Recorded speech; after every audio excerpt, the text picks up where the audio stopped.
Okay, this is the account of crossing the Jordan River by the Israelites.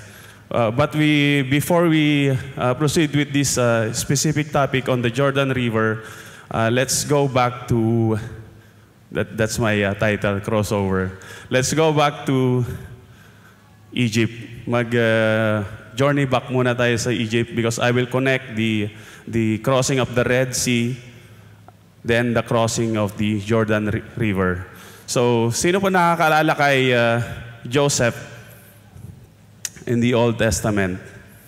So, as we all know, si Joseph po, he became the governor of Egypt. Then, ang ginawa niya, kinuhalat ng mga kapatid niya at ang kanyang ama. Okay? With the 12 tribes. And in chapter 1 of Exodus, sabi dito that Joseph and all his brothers already died during this time. So, matagal nang namatay because, of course, a lot of, marami na ring nangyari.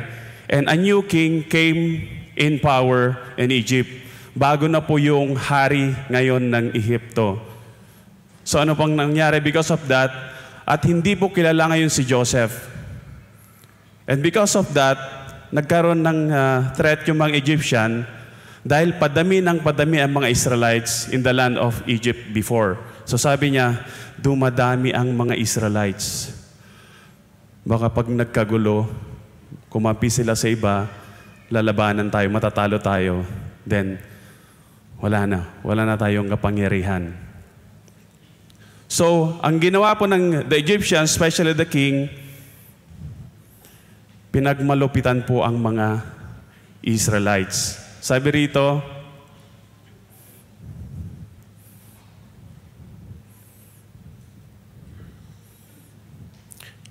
they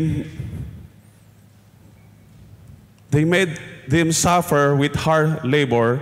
They forced them to work with bricks and mud, and they made them to do all kinds of work in the fields. The Egyptians did not show them any pity at all. They made them work very, very hard.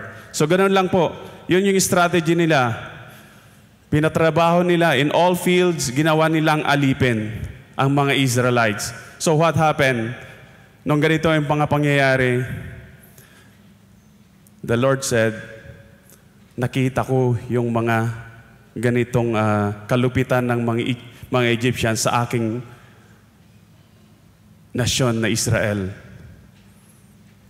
So, he called, again, one man, Moses. So, every time po na may nangyayari sa Israel, mayroon pong tinatawag ang Panginoong Diyos para iligtas ang kanyang bayan.